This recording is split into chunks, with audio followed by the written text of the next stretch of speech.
I'm Emma Roodhouse. I'm a curator at Colchester and Ipswich museums and a researcher into Constable's early years here in Suffolk. My name's John Day. I run the East Anglian Traditional Arts Centre, and I was asked along for a really pleasant day looking at Constable country. Well, we're 2023, so 200 years ago there's a fair chance he would have been walking these paths in 1823. Yeah. One of the routes he had to walk regularly was to Dedham, to school. So as a schoolboy, he's all of this kind of visual memory of the landscape is just it becomes ingrained in him because he's regularly walking a route from his home in East Bergholt to Dedham to go to school from about the age of 7. The barges would also have travelled down as far as the footbridge and to Flatford Mill, so it could well be that he could have got on a barge. Exactly, he could have gone to Flatford Mill and then walked up the hill from there.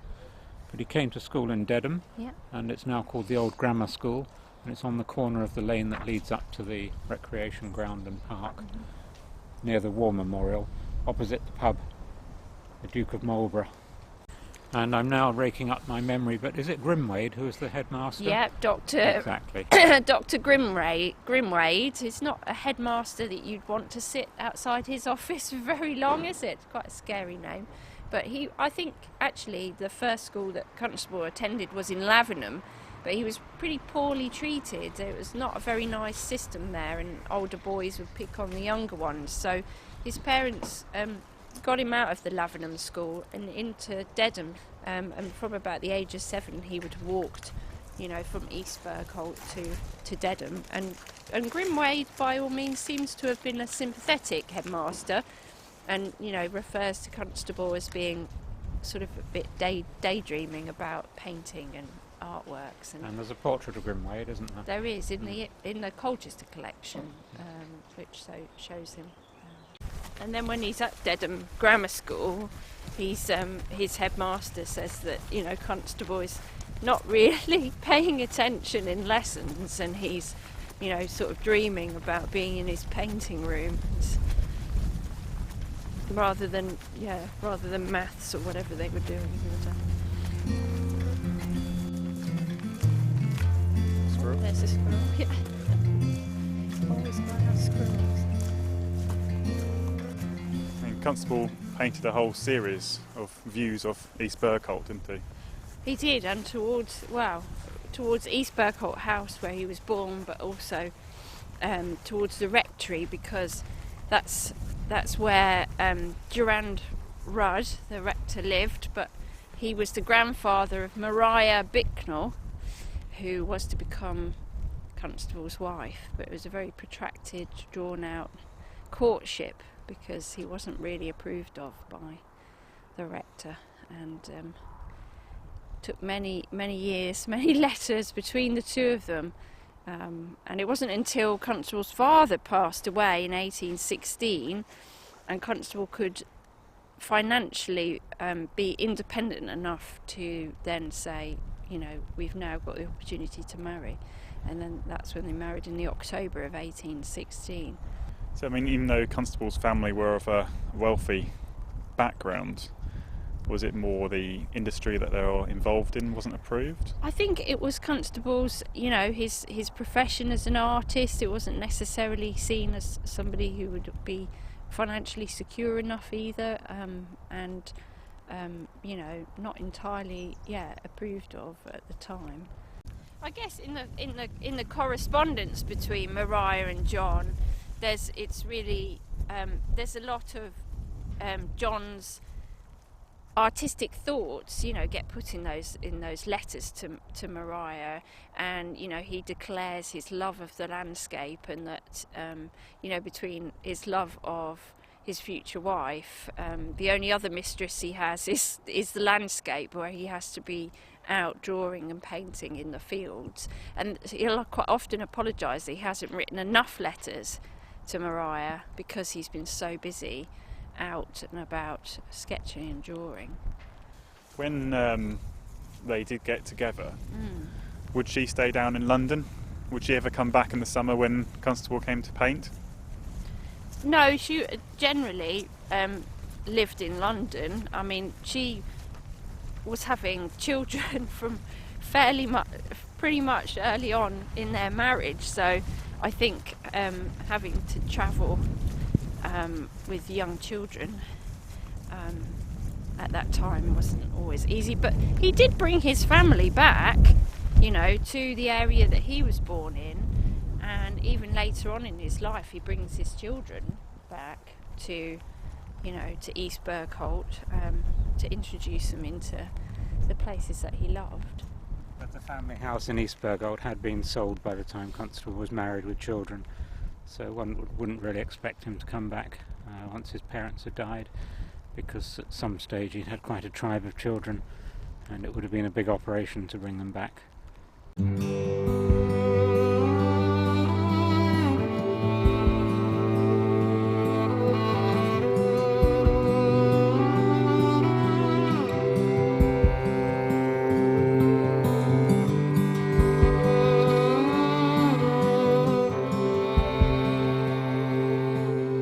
Where did Constable stay when he did paint here? Was it in the studio?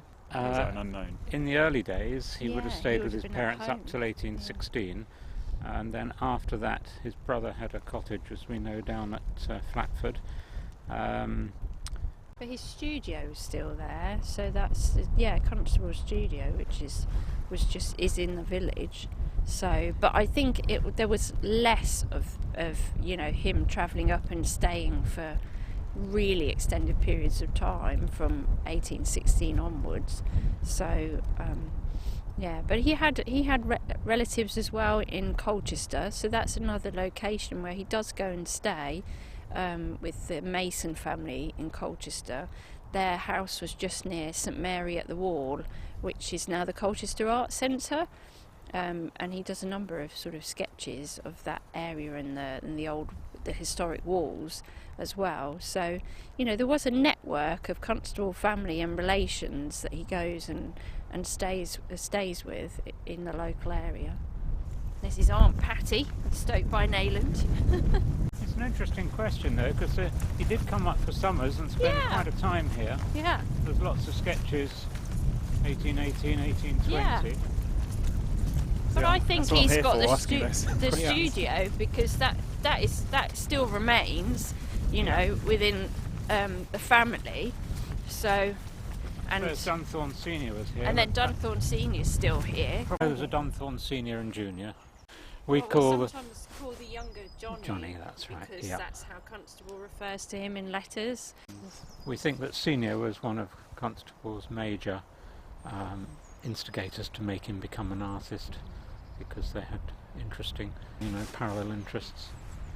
But Dunthorne Senior was quite a man. He built cellos, and he was very adept at craftsmanship. He was known for painting, hatchments in churches, but also pub signs and... The Duke of Marlborough.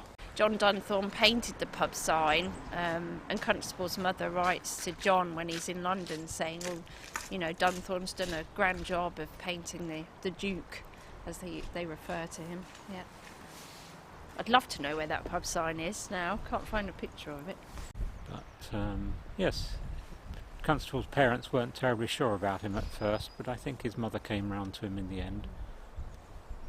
Yeah, and so really he was, one of the earliest sort of influences for the young Constable, because Dunthorne Senior was a fair amount older, so he was a kind of mentor to him really. So John Dunthorne Senior, his son Johnny, as we shall identify him, because otherwise it gets very confusing.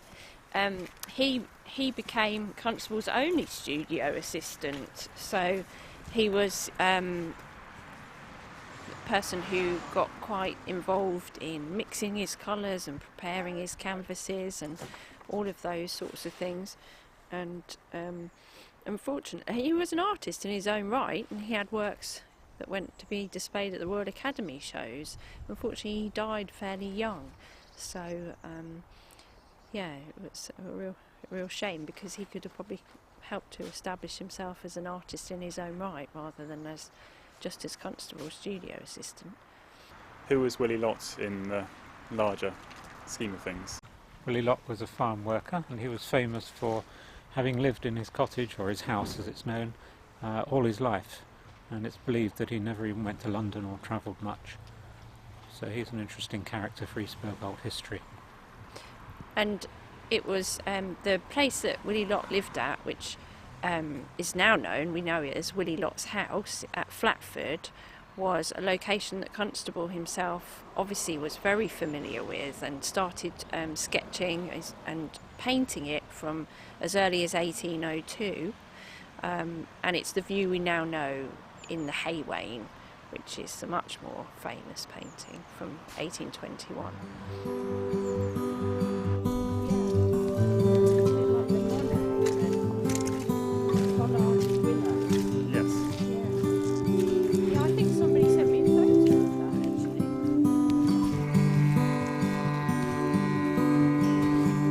Being the sort of person who would have took a sketchbook with him wherever he went as well. Oh yeah, I would have thought so, yeah. So he's the sort of person who would be waiting for the... If he's waiting for a carriage, he'd do a few sketches, or... I think it's just something naturally you would have with you as, an artist, that as if you've got some time to while away. I really like the fact that Constable, he goes out, just drawing what's happening in the lanes, and he seems to be waiting to see what activity or people come up the lanes, if there's a horse or a cart or somebody, carrying something. I think that was advice he was given by a different artist called J.T. Smith early on. He was a printmaker, and he was a London-born artist, and he helped Constable kind of, find some early sort of advice on etching and books and things that he could look at in order to kind of build up his art education. I mean, this would have been quite a busy landscape, wouldn't it, back in the day? Yeah, I would have thought so. Much busy in terms of industry and sort of, people, regularly having to walk and ride these routes. But in the V&A they have amazing collection of sketchbooks by Constable, and they're pocket size, aren't they, John? They just sort of fit, they're not very big. No, they're less than 4 inches by 6. Some of them are right down to 3 inches by 4.5, so he literally did just jot down whatever he saw. And then of course he writes, to Mariah, saying in the summers when he's out with his sketchbooks, how he's just spending all day out drawing and sketching. So, all of that kind of muscle memory is just something that he, it was very much a part of him. He had to be out there sketching out in nature. Right, we're going to turn right down here down Fen Bridge Lane.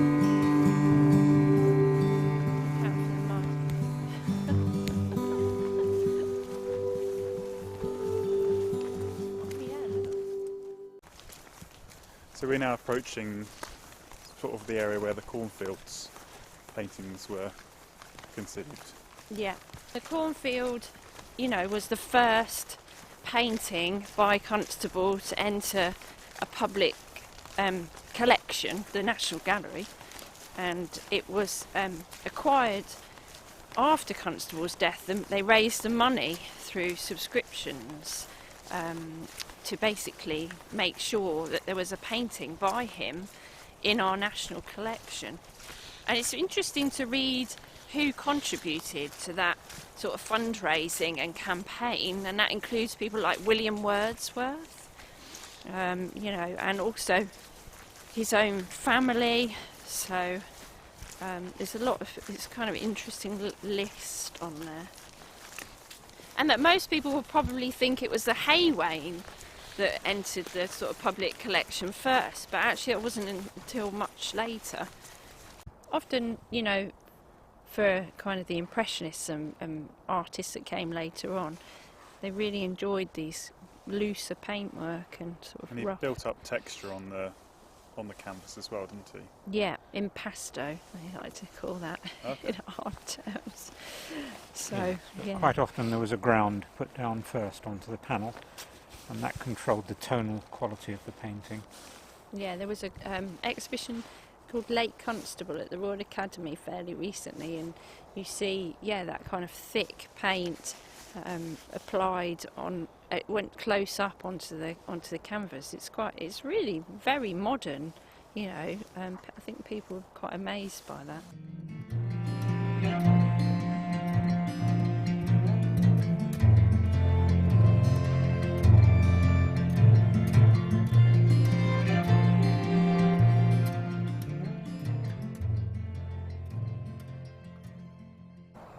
It's a stunning view, isn't it? Yes, yeah. What's interesting is when you come here at different times of day, so like the sunset, and he also liked to paint like the sunrise, so you get a lot of views, not necessarily from the lanes, but actually from the backs of different houses. So West Lodge in East Bergholt, you'll get a view of the sunrise, across the landscape, and that's something he was interested in depicting. But you've got to think as well that he's not always painting these oils directly outside. He's using lots of sketches that he'll have compiled. So the oil sketches, which are outside, but the more sort of established studio pieces will be finished off at London. So you have to kind of put all the oil sketches and the preparatory drawings together to form a whole picture, really. There are certain pictures, like the boat building at Flatford, that was done from life, but I think the majority are probably done in the studio. But was he unique in the way he worked in terms of working up a landscape to the final piece? At that period he was. Yeah. He was the first to do a full-size sketch of a finished picture, hence the 6-foot sketches for the 6-foot finished pictures which went to the Academy. There's quite a number of those. Oh, there's the geese. Oh, yeah. Field of Greyland geese and winter visitors. He was keen on realism in terms of making sure things are actually depicted as how they were. He was up to a certain point, but he did use artistic license, and hence a lot of his paintings are just called a navigable river rather than a view at Dedham on the lock.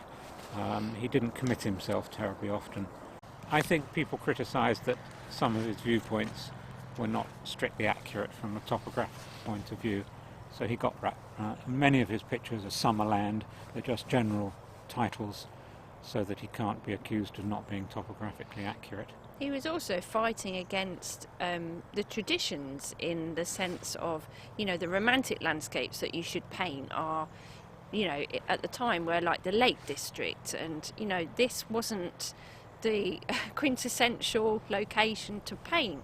And so it wasn't until 1811, when he exhibits Dedham Vale Morning at the Royal Academy, that's the first time he's put officially, the name of the place in the title of the artwork, because before that he's putting sort of landscape or river scene, or so it isn't until 1811 that he finally declares, no, this is the location that I was born in, and that I'm painting and showing. So yeah, I think that's really interesting that it's taken that long time. Yes, titles of pictures were amazingly vague in the early days anyway. It was usually a landscape, just generalised title. But as Emma says, they do start to having a more definite description of the place. And then from like 1811 onwards, every time that he has a work in the Royal Academy show, it's got a connection to this location or the river up until about 1820s, late sort of 23. So, it becomes a regular subject matter to submit. So I think you can get yourself into all kinds of knots if you want to say that's the exact location of, you can kind of roughly work out. You can probably say it's this part of the River Stour. Yeah, and it's more about the fact that the location and the landscape gave him the inspiration and the subject matter. It's not necessarily that he's just reproducing a strict view of the river. So the landscape retains all the ingredients, just not necessarily in the order they were in at the time. No, exactly. You know, if he's in London in the 20s, in the 1820s, you know, he's not. He's using all of that foundation when he was from a young boy walking the fields, right up until when he moves to London. That's all in his work. It's all part of the final pictures. So, yeah, here comes the rain again.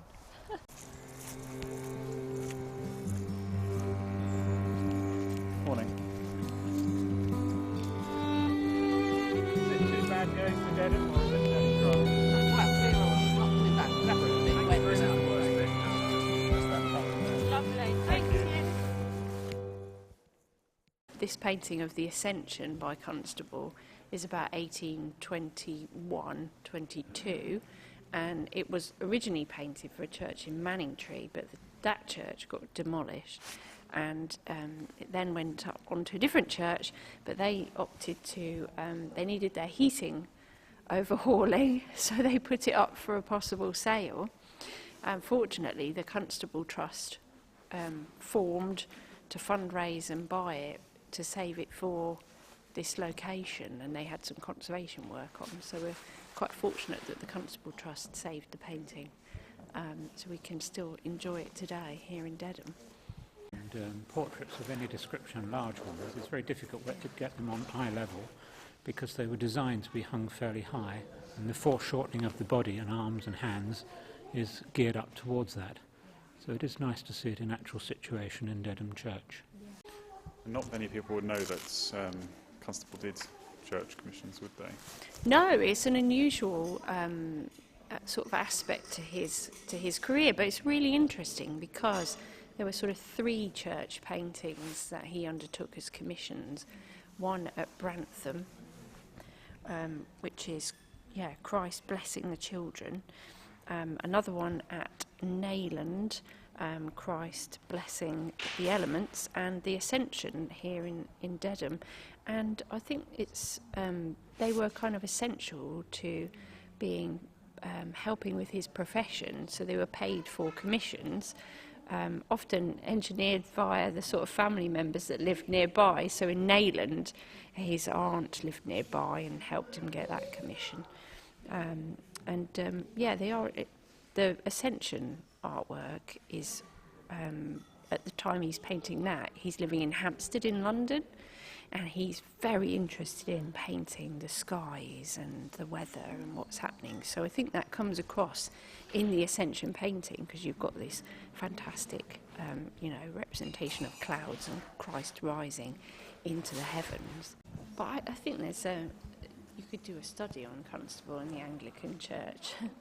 Actually, there hasn't been as much done. Yes, he was very religious, but it's not recorded that he was a churchgoer on a regular basis. He may well have done, but with a big family like that, it would have taken some organising, and I would have thought we'd have known about it in the correspondence if he had to get all his children ready to go to church on a Sunday morning. Certainly his parents, Golding and Anne, were, very religious, and that was quite an important part of their life. Golding, his father, served as a church warden at East Bergholt Church, so they were regular churchgoers. So would a commission for the church been a vital part of his keeping him afloat? Yes, that was the aim, I think, although I don't think they were in the end that lucrative, and unfortunately the Ascension Commission, he ended up sort of out of pocket because the person that commissioned it, a family friend, decided he wanted to do it as a favour towards the church to kind of help bribe licences, wasn't it? He was a brewer, and being able to grant sort of brewing licences was part of the sort of church remit at the time. And then so he thought, right, I'll organise this commission, give it to the church, and it'll be a way to sort of ease my sort of brewing business. But that things fell apart, and in the end they just kind of left it for Constable to have to pay for the rest of the painting. So I don't think that was a very profitable outcome.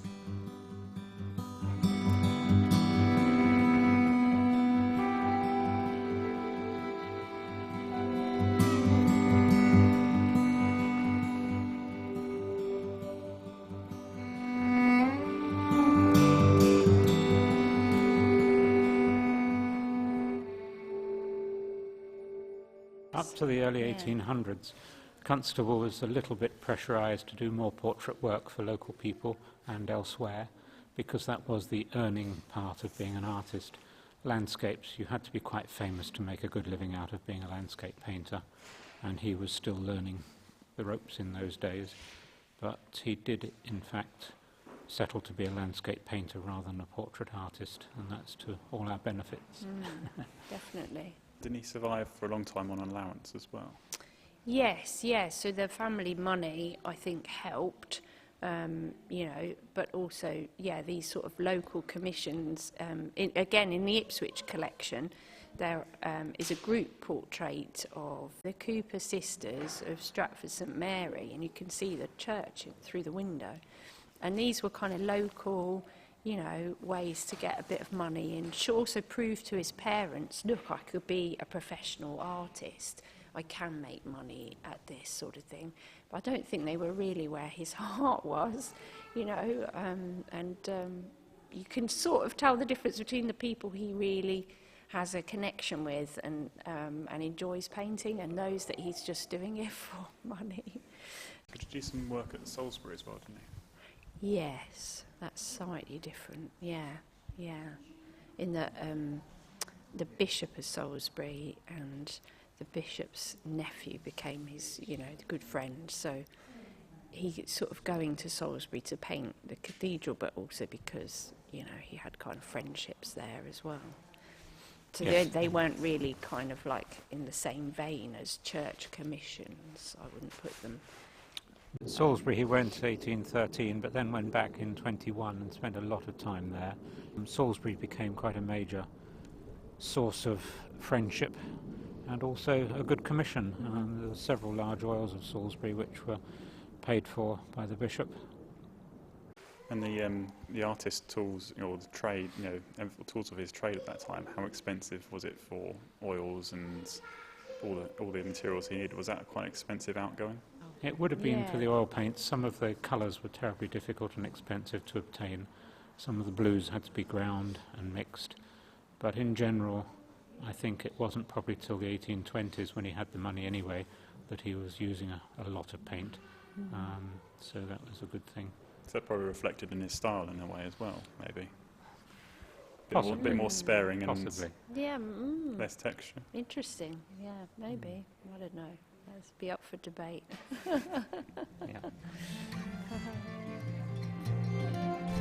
River, now in between. And then where are we going now? Up to Flatford. Oh, yeah. We'll have to go around these little dikes. Yeah. There's little planks. Oh, they're right here. Is it all right there? Oh, it's all right.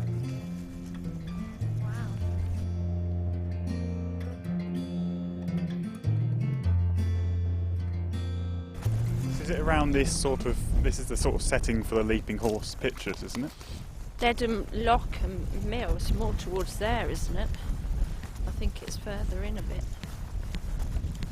Yes, there's pollards alongside the river. Yeah. And there's another similar view that has a church in the background, but again, I don't think they were particularly topographically accurate. But there's quite a few Leaping Horses, isn't there? Yeah, well that's the thing, because he's never doing one set picture and then that's it. He's got lots of sketches that build up to a final work, which will then become, a big 6-footer painting. So, as well as the full-scale oil sketches, so that's a pretty much full-scale version of what he's going to produce. In a 6-foot version. Here we go. Yeah. So the actual final version, the 6-footer, might have actually been a bit of a facsimile of several different sketches put together. Yeah, and he's taking it. I mean, later in life, he's taking elements that he, you know, can recall through his sketchbooks and other oil sketches, and incorporating those elements in the composition. I think that's where, if you read them too literally, as, you know, that is the top, that has got to be that location, you sort of lose the point a bit, because it's about the picture as a whole, and the story, and, you know, the feelings in that picture, rather than that is a reproduction of that exact location. So there's the willow from a drawing. In the actual finished painting, he would have used the drawing as a reference, but then later on he actually removed that tree because it interfered with the composition going through to the distance. So they were forever being modified. Yeah. So the Leaping Horse is classified as one of the 6-footers. Yes. It is, yes. Yeah. 673 inches, so that's 6 foot. Yeah. Can you explain the significance of the 6-footers? And They were normally started, well, here we've got a small drawing of a willow tree, and then there would be a mid-size oil, or 1 or 2 oil sketches, and then you go up to the full-size oil sketch. And with the Leaping Horse, that one is 51 inches by 74 inches, and then the final version is 56 inches by 73 inches. He's allowed a little more height to get a more dominant sky, and moved the pollard tree to allow the vista across the river and up to Dedham Church. So there is a little bit of compositional variation on them between the full-size sketch, and that was the idea, that you could take the sketch and look at it and think, well, is it working as a composition? And I think the scale, that large scale, was a way to really stand out, you know, as an artist. These were his sort of showpieces each year to go to be on display in London at the Royal Academy, and they had to stand out against a lot of other, you know, artworks and you know, big oil paintings. So they're his way to kind of stand out in the art world at the time. And he's still many years from becoming a Royal Academician. He became an ARA and was proud of that. But the Haywain in 21 and then the Leaping Horse in 25, he still wasn't a full Royal Academician. And that was his main aim, was it? It was an ambition. And unfortunately his wife died before he achieved it. Is that right, Emma? Yeah. And that was a shame. Yeah. Rainbow. That's the sun and the rain. Yeah. That's a bird of prey. Is that a massive bird of prey? Yeah, just sat there.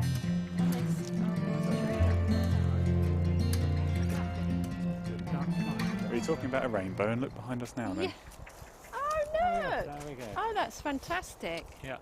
Oh, rainbows were a favourite subject, weren't they? Indeed. They were painted, well, obviously in the big Salisbury Cathedral painting, but there's a nice early sketch of a double rainbow across East Bergholt. Yep. So, yeah, that's nice to see.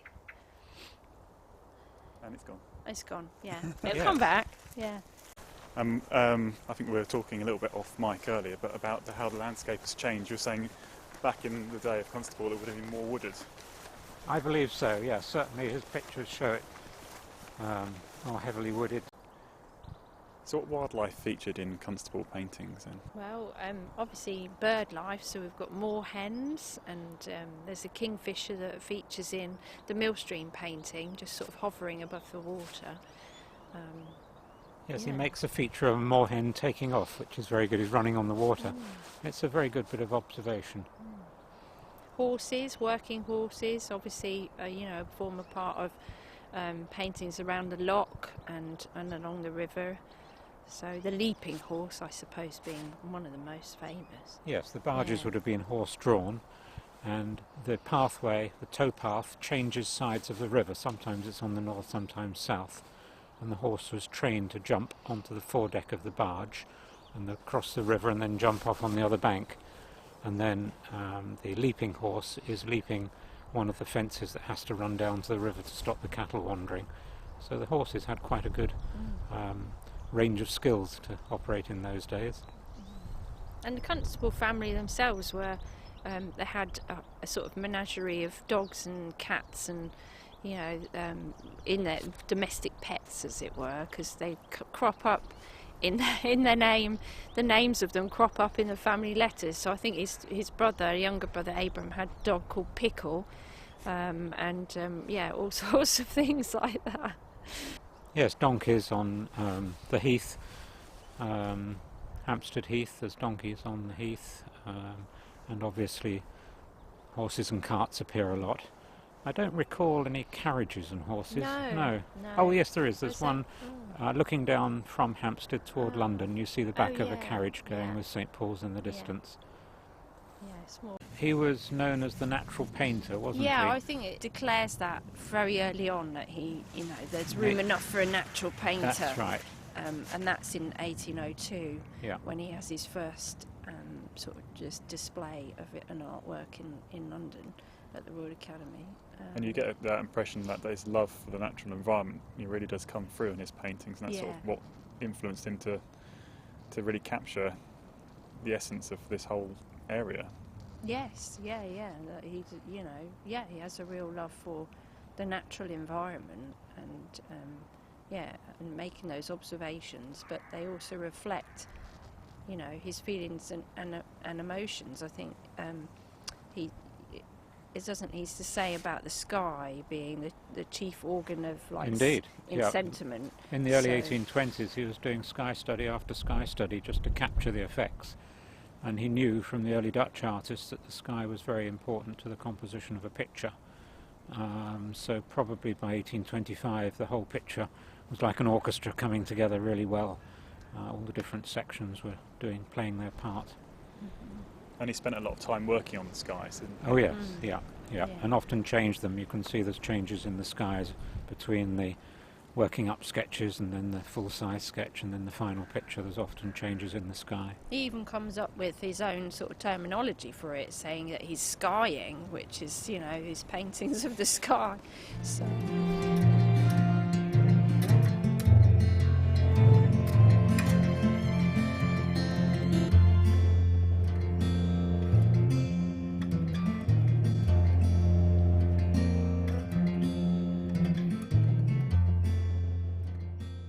Some people describe him as lazy. Oh, who? No, I think he was very industrious. Yeah. He was a great worker. Yeah. And when you consider the times with the heating and the lights, he must have been at the easel an awful long time. Yeah.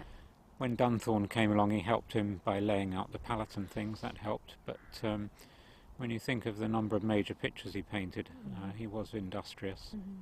I meant in terms of painting style, was in terms of not including sort of things to make it more grand or... Well, he wasn't courting a crowd or an audience to paint pictures that they wanted.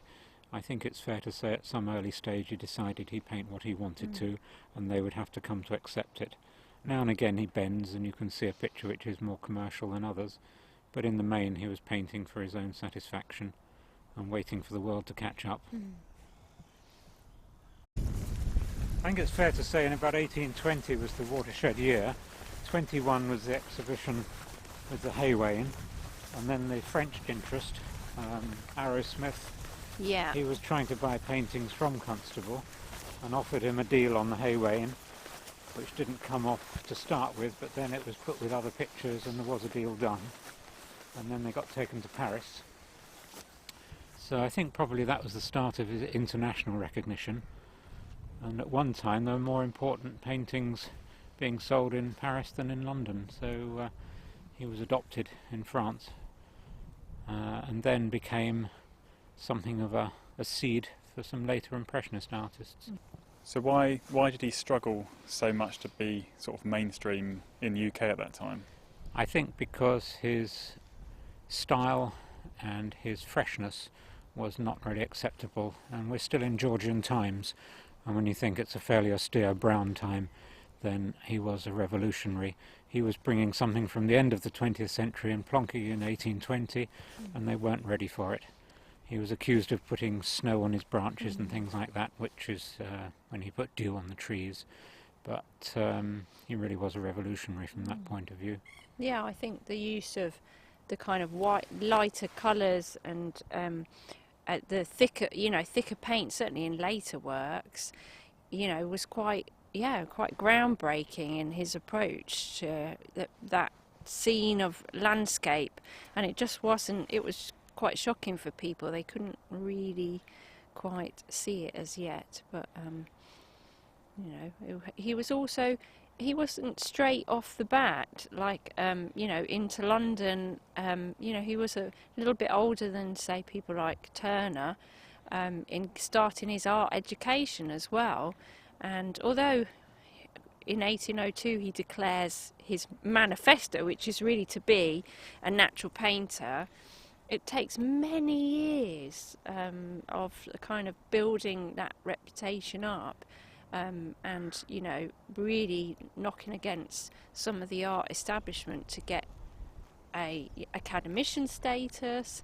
You know, all of those things come much later for Constable, and perhaps that's why as well, after his death, it's not until the advent of, like, the railways and then the introduction of this area as Constable Country, people start coming here and viewing the landscape and understanding his art and where he came from.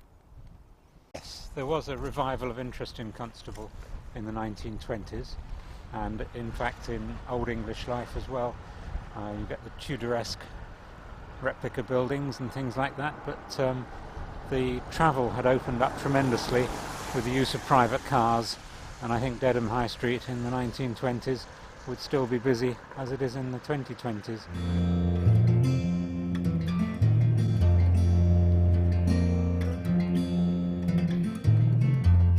So in terms of legacy, what did Constable, what was the biggest thing he left behind? The painting of the Millstream, 1814, perhaps marked the beginning of Constable's obsession or ambition to record the Stour Valley, and that went on, and in a whole series of paintings up to 6 feet long he painted views on the river and the activities on the river, and I believe that he was wanting to leave that to posterity as a record of him as an artist, and consequently up until the late 1820s he was painting very, very consistently these large views, and I believe that's his heritage that he's left behind for us all. I think he certainly influenced generations of artists and still continues to do that today. I think through his love of the landscape and the fact that he kind of broke away from traditional ways of painting our environment through, you know, reflecting his love in that place. But also I think for him as an artist, towards the end of his life, he wanted to leave as a legacy a kind of set of mezzotints, which are prints, which summarised a lot of his key artworks. So it's called English Landscape Scenery, and between sort of from the 1830s onwards he worked with a printmaker, David Lucas, to devise this series of prints based on some of his earlier paintings but also later, slightly later work, and, you know, to really sum up his approach to art. And there's a wonderful, one of the first images you come across is of East Bergholt house, and it's the frontispiece, and it has the house he was born on depicted, and there's some text underneath which talks about how that was the place, that was the birthplace for his art, and it was the location that, you know, sort of brought joy and his kind of whole artistic creation. I think it's true to say that Constable was one of the first pure landscape artists. In the 18th century there were artists who painted just landscapes, but the vast majority, the landscape content in a picture, was to support a historic building or something of the nature of a central subject, and the landscape was incidental. And then Constable came along and actually wanted to promote landscape as its own subject, the art of nature. And that went on all his life, and he did meet a lot of resistance early on. Perhaps by the 1820s other artists were starting to come round to the idea, but he really was the first to do it in a serious fashion. And he met with resistance, and hence it took him many, many years to become a Royal Academician. There was a lot of old school resistance to his way of thinking, both in his style and his concept of making pure landscape a subject for paintings. And I think that breakthrough into landscape as a pure subject was then what attracted a lot of other, artists who have subsequently come to the area. There are certainly Suffolk artists who, who were influenced, or at least pursuing the same sort of subjects. Thomas Churchyard of Woodbridge, to name one, but also, further on into the 20th century we get artist communities through Cedric Morris and Arthur Let Haynes in Dedham. A lot of artists were impacted by his legacy.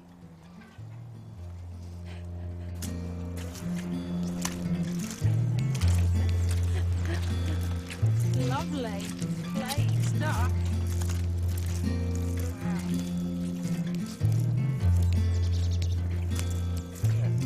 Dogs? Yeah.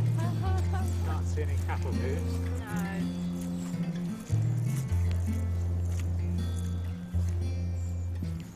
Morning.